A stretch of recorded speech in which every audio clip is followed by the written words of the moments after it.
InfoSec Assessment Methodology, IAM, from the National Security Agency. Okay, this course is intended to be very interactive. About half of what you learn is from what you see on the slides, but it's not meant to be, slideshow deathmatch. It's meant to be an interactive exchange of information as we move through this. We are not trying to teach you information security. We're trying to teach you a methodology that you can apply your information security skills to better improve the environments that you're working in. Okay? We're going to talk about how the IAM, the assessment methodology, fits into the bigger picture of assessments, evaluations, or overall security reviews as we step through it.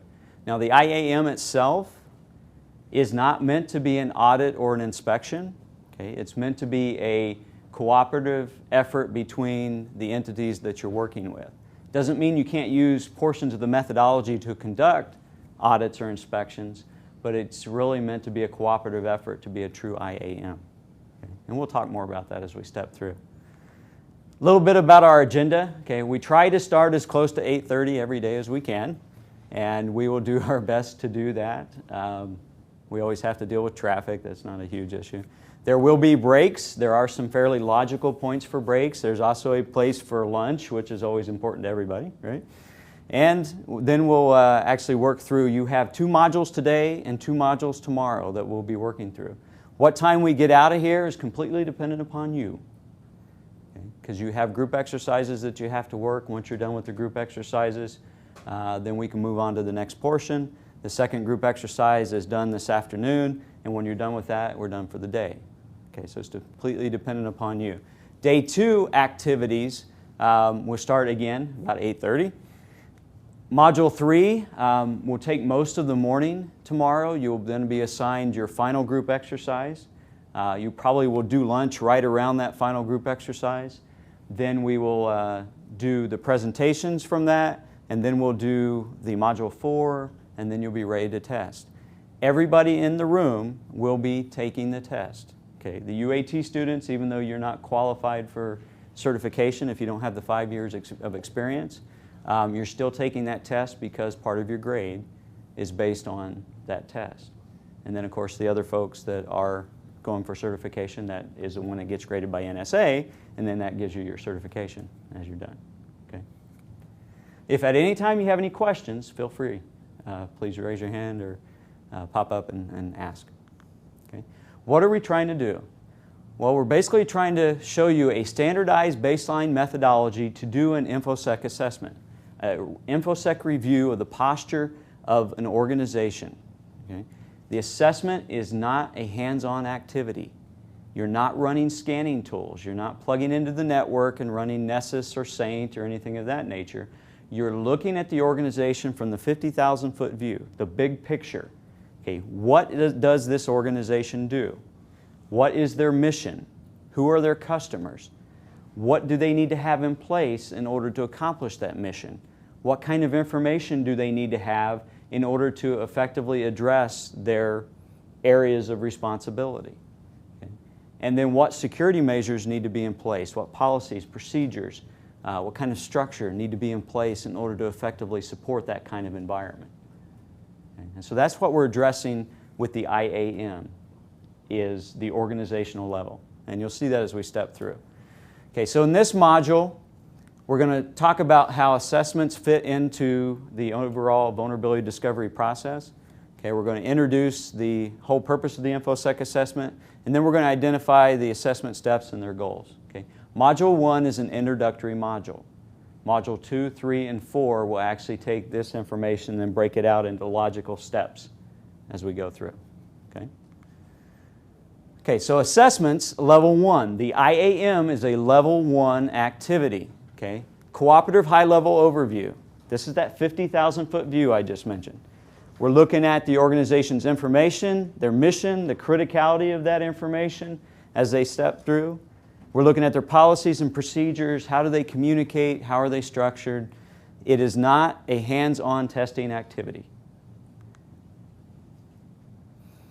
The evaluations, level 2, okay, that's where all the technical people have the most fun because they get to take their handy-dandy tools, their laptop, plug into the network and run scanning tools. Okay, and see what kind of funny things are sitting out there, you know, undiscovered hosts, undiscovered websites, all kinds of different things you can find. Okay, so the level 2, that's the evaluation piece, the IEM, okay, that's the next level of this. It is a hands-on process. It also, though, is cooperative. The assessment is a cooperative effort, the evaluations is a cooperative effort. Again, not an audit or an inspection. Right? Run different kinds of tools. Some of the tools penetration tools, some of the tools can be diagnostic tools, but you put together your toolkit that you're going to use to conduct the evaluation side. Okay? Is the level of expertise the same for both of these? Not necessarily. Okay? You can have the same person, but that person is dual skilled if they can do both. Because this kind of person takes a lot of big picture view, right? They're going to have to take a good overall view of the organization, understand how policies, procedures, all interact together in order to make a good big picture for an organization. All right? The level 2, this is really a technical aspect. Okay? And the interesting thing about the level 2 is, you know, I can teach my 12-year-old son to run scanning tools. Okay, he's run Nessus. You know, he's played with Saint. He's played with some of the other tools. But you have to be able to interpret it. You have to know what it means. Okay? So you have to have the right kind of background, education, and experience to do the evaluations piece, because it's the interpretations that's critical. Okay? What does it mean to that organization with that kind of technical vulnerability? Okay, so that's the level 2. Non-technical, technical. And then the red teaming piece of this, that's where you get to play the part of the bad guy. Okay, you get to do activities like social engineering. Some of the evaluation types of tests you might run, you might also run with the red teaming side. We sometimes call it penetration testing if it's just pure technical network interaction types of activities. Okay, but you get a look at it from the adversarial view. Okay. Have any of you done any kinds of red teaming type of activities before? Or penetration testing? Legal penetration. Okay. All right. Red teaming, most of the time you're not given a lot of information about the organization. It's not a cooperative effort. Okay. You're playing the part of the bad guy. Okay. But these all fit together to be the vulnerability discovery triad. Okay. It is a top-down type of approach. All right. You're taking a look at it from the 50,000-foot view. Start out with an assessment. Look at it. What is my organization? What is the purpose of my organization? And then ultimately we work down to understand what information is critical to that organization. And in the assessments we do address what systems are critical to that organization in order for it to be able to function. Okay, the next logical step with that is, okay, now that we understand the critical systems as well, let's look at the technical security posture of those critical systems. Okay, so we start out big picture view, start to focus in on critical areas, critical systems, what are the technical vulnerabilities? And if we've done these two well, and the organization that you've done an assessment and evaluation on has actually implemented the recommendations that you have made, then you can start looking at a red team. Otherwise, you waste your time. Okay? Because if you don't do these two, in all likelihood, the red teaming activity is going to be too easy. Because what you're looking for in a red team activity or a penetration test is, what hole can I find to get in the door? And it may just be one hole. Okay? Where when you're looking at assessments and evaluations, you're looking at what are as many of the holes as I can find, and what can we do to help close those holes? Okay? So that's how this all ties together. Start out big picture, work your way down into a more focused area. All right?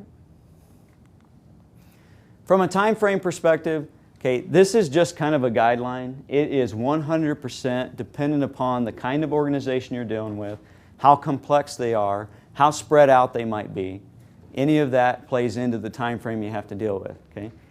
A lot of times Department of Defense, and this is an NSA product, right? NSA owns the IAM.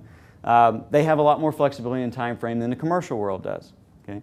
So they may say an InfoSec assessment may take 3 to 4 months. And in the DoD environment, that's probably fairly accurate. In the commercial world, they're probably looking for 30 days or less.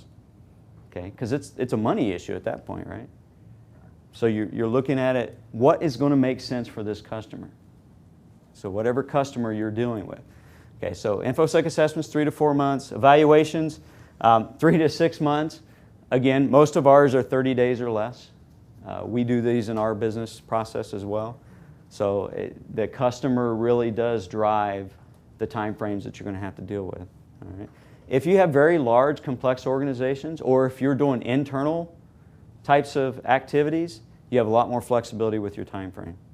Okay, so it may be your full-time job to do evaluations on the environment you have, and it's just perpetual. It just repeats itself time after time. Okay, and so that would drive a different kind of time frame. So these are just guidelines. Red teaming activities, again, it just depends on what you're working with. Okay, a lot of environments, you do penetration tests over a 2 to 3 week period, and you're writing your findings and reports and those types of things. Okay. All right? Okay, so here's a definition, and there's going to be some highlights that come up on this, so I am going to read this. An InfoSec assessment is a review of the information system security posture of a specified operational system for the purpose of identifying potential vulnerabilities. Once identified, recommendations will be provided for the elimination or mitigation of the vulnerability. Okay?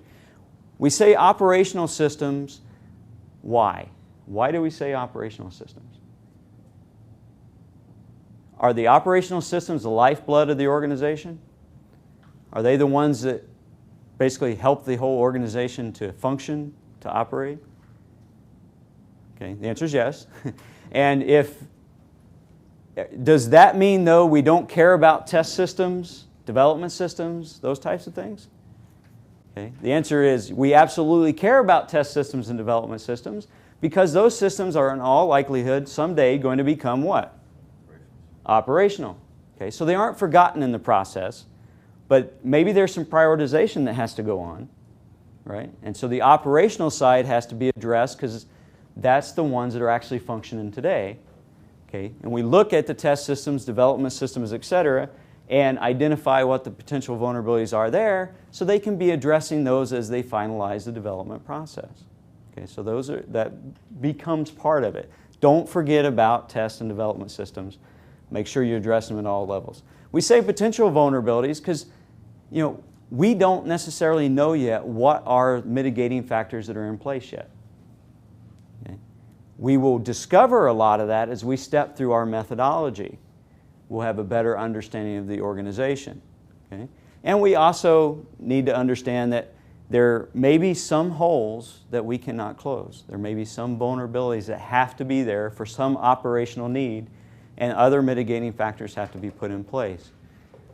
We talk about elimination or mitigation. Can we eliminate all vulnerabilities? Okay. The answer is no. Even if you could, tomorrow there would be a whole crop of new ones that pop up. Okay. Or every Tuesday we have our patch that comes out, right?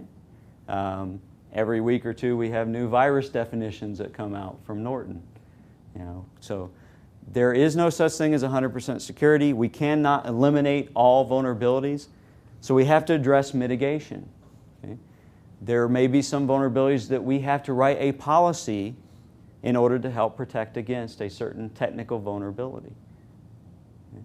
And we all know that policy is just paper unless it's effectively implemented. And so we have to, again, go back to the organizational level and look, how does the organization deal with their policies and procedures? How do they educate and train their people in understanding how all these things fit together? Okay. And there's one other one that's not actually on here that we need to consider, and that's transfer. Transfer of the risk. Transfer the risk to somebody else. Okay. What do they call that? Delegating responsibility. Insurance. Okay. Insurance is a form of transfer of risk, and there are insurance policies that they write today that will basically put some kind of insurance behind your security if you pass their little testing scoring sheet that they have. There are several insurance companies out there that they have an 18-page questionnaire, and if you get an 85% or better on that questionnaire, you have the opportunity to get reduced rates on your insurance. Or you have the opportunity to actually get a certain kind of insurance. Okay? Because it's all based on risk. Okay?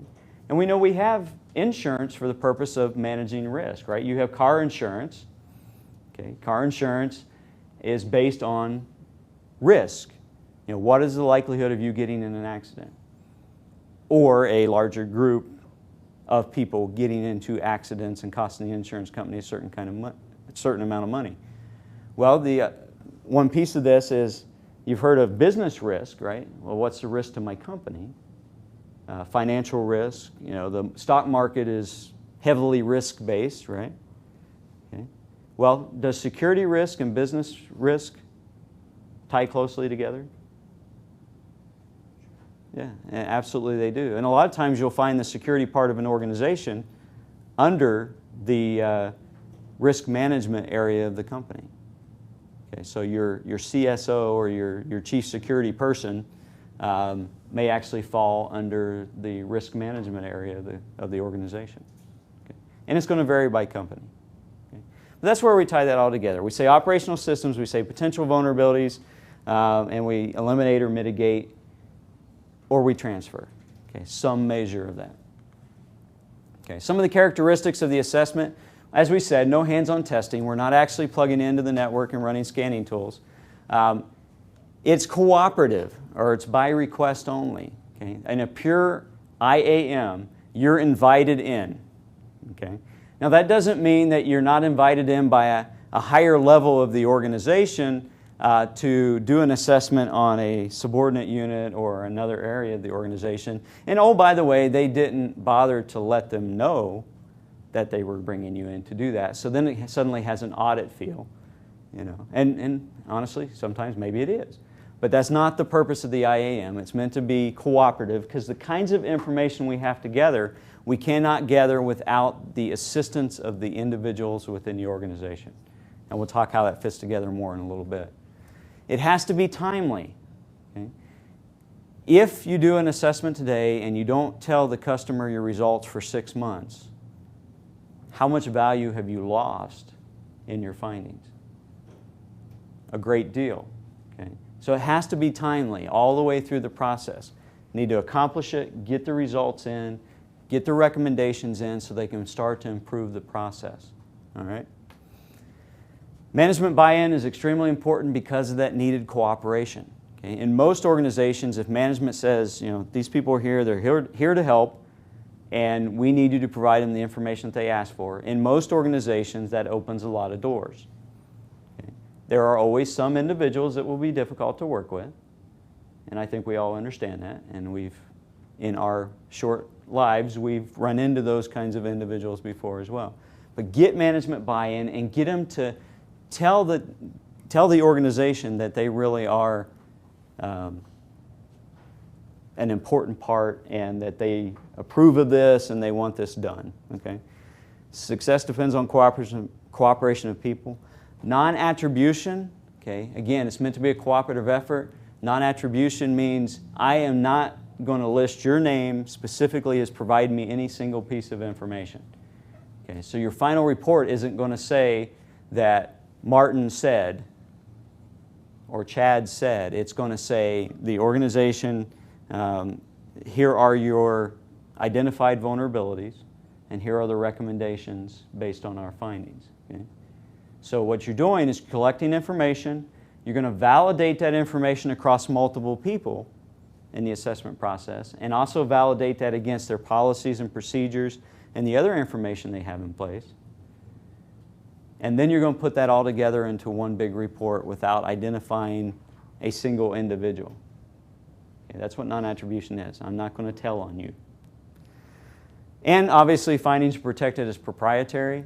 Anytime you deal with a customer, treat their information as sensitive, and you don't share that with anybody else that doesn't need to know. It's the whole need to know concept. Okay? So why do customers request InfoSec assessments? Why do you think people would want an InfoSec assessment? Protect their information. Okay, to protect their information.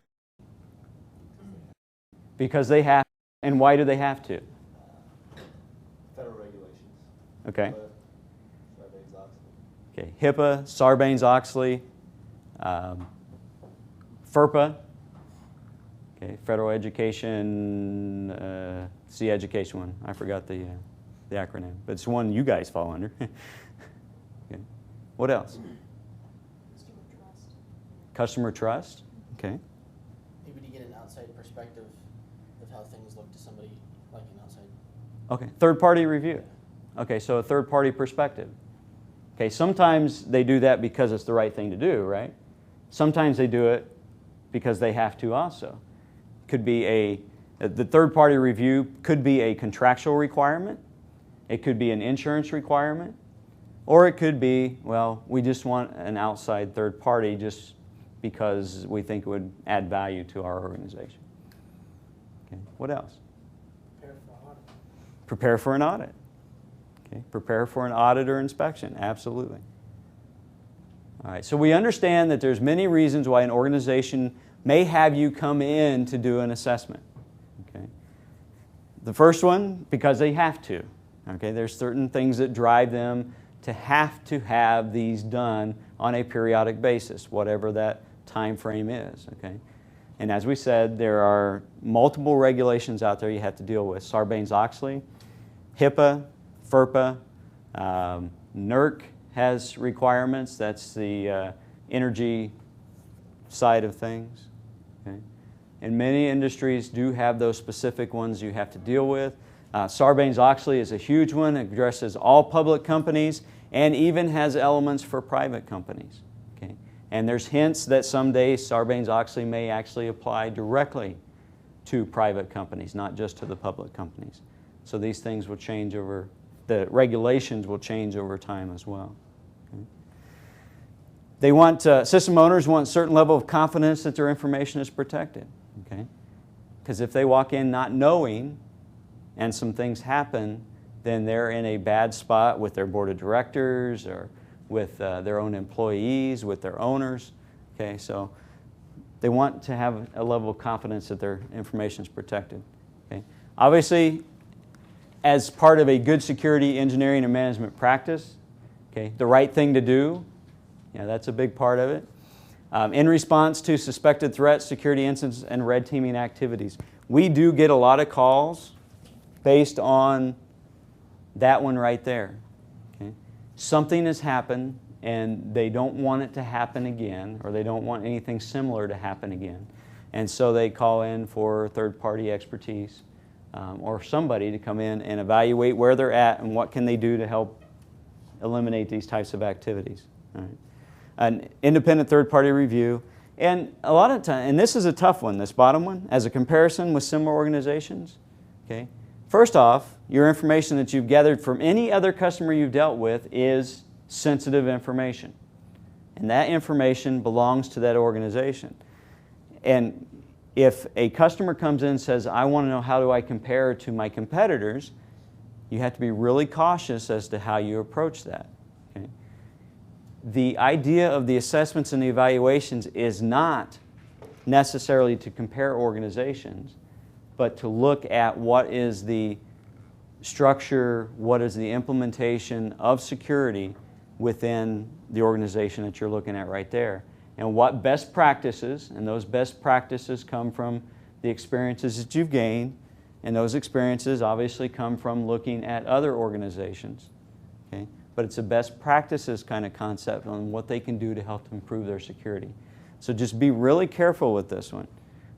We did have a client that brought us in for 6 months to work a comparison to industry available information as to where they stood as an organization. And that is a hard road to go. Okay?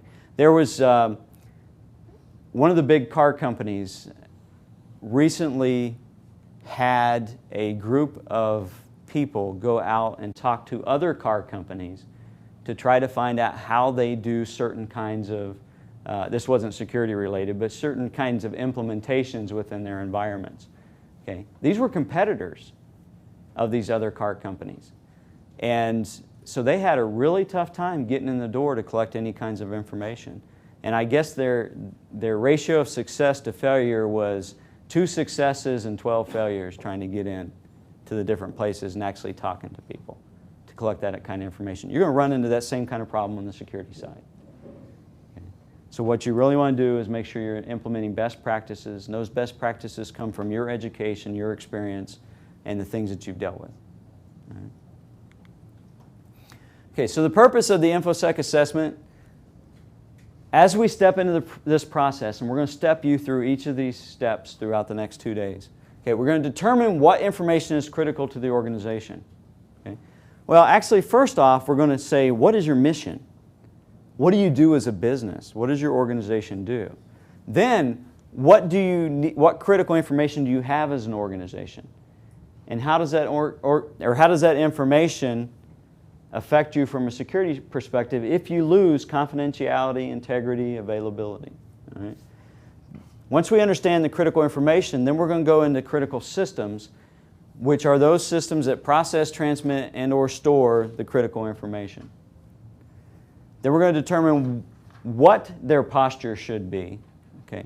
What are the things they should have in place? What have they identified so far? And then we're going to go through and collect information about the actual vulnerabilities, and then we're going to make recommendations to mitigate or eliminate or transfer those vulnerabilities. Okay, so that's what the assessment's for. Okay, so when you go and say you have security needs, a lot of times security doesn't get the visibility that it should. All right, so part of what you have to do is to work with management, get the management buy-in, and make sure they understand the criticality as you walk through the process. Okay? You want more than 10 minutes. Sometimes you only get 10, but you want more. Okay. There are 3 phases to the IAM.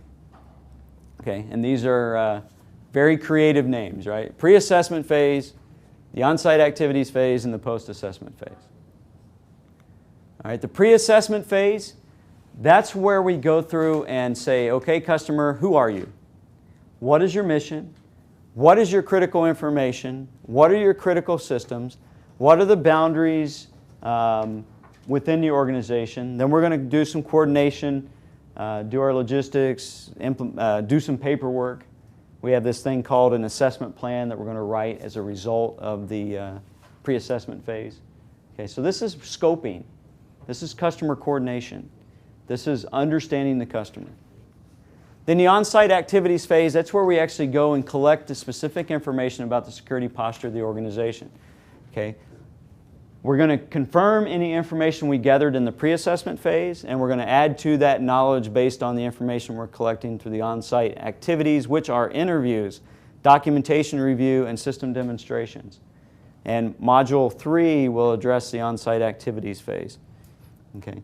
This gives us a chance to do some initial analysis before we leave the customer site and say, hey, these are some of the major areas that we find some deficiencies, and you can work on these while we're away, writing the final report, and then we'll bring it all back together in the final report. And that's what the post-assessment is the final report. Okay, you do your final analysis and you actually prepare and deliver the final report.